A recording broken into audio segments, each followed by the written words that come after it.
Ever had that really deep, annoying pain right where your glute meets your hamstring? You know the one. It's kind of right on your sit bone, and it doesn't care if you're a serious runner or if you spend most of your day at a desk.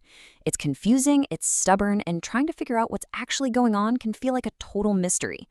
Well, today, we're going to unravel that mystery. And it's no surprise it's so confusing. I mean, just look at this picture. The anatomy around your hip and buttock is an incredibly crowded neighborhood. You've got muscles, nerves, and tendons all layered on top of each other.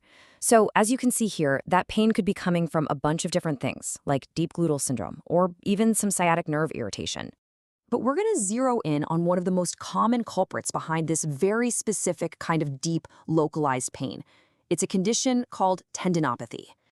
To get specific, we're talking about proximal hamstring tendinopathy. Now, that's a mouthful, but all it really means is that the very top of your hamstring tendon, right where it latches onto that sit bone, is getting aggravated. And a huge piece of the puzzle is often compression. I mean, think about it. When you sit for a long time, you're literally squishing that tendon. The same thing can happen if you suddenly ramp up your training or even from too much aggressive stretching. If deep squats or just sitting on a hard chair makes you wince, well, this is very likely what's going on. So what's the game plan?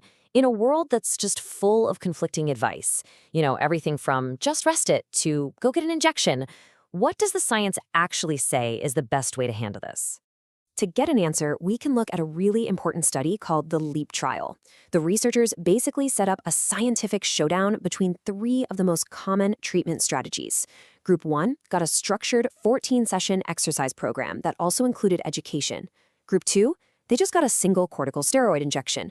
And Group 3 was the wait-and-see bunch. They got a little bit of general advice and were pretty much sent on their way. So, who won? Well, the results are pretty darn striking. After a full year, 52 weeks, the winner was crystal clear. The exercise group, which you can see here as that tallest bar, reported way more improvement in the long run than both the injection group and the wait-and-see group. The science really couldn't be clearer on this. So here's the bottom line, pulled straight from the study's main findings.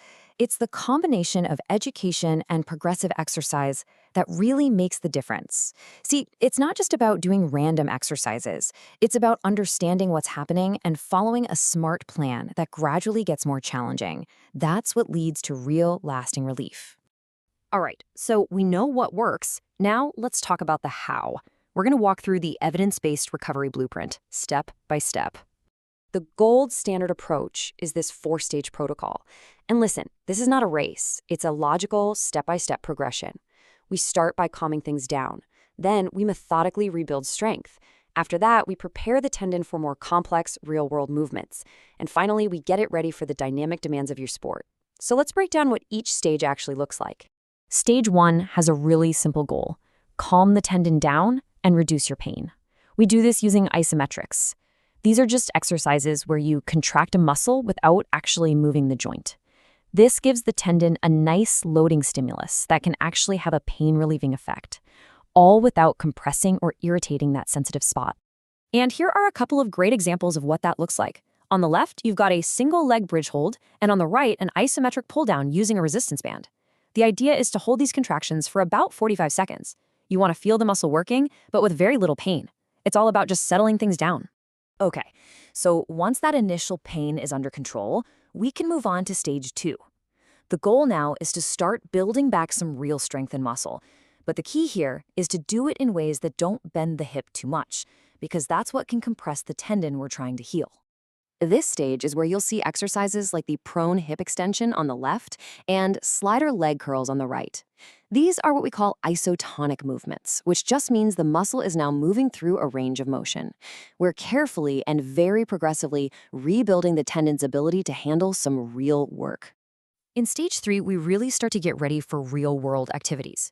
We're still focused on building strength, but now we bring in exercises that take the hip into more flexion. The very positions that probably used to cause you pain.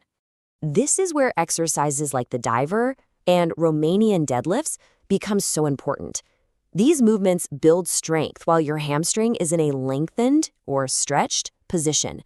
This is absolutely crucial for creating a tough, resilient tendon that can handle things like squatting, lunging, and running without getting angry. And finally, for all you athletes out there, we get to stage 4. This stage is all about energy storage and release. Basically, we're retraining the tendon to act like a powerful spring, to absorb and produce force quickly and efficiently. This is what you need for running, jumping, or making quick cuts.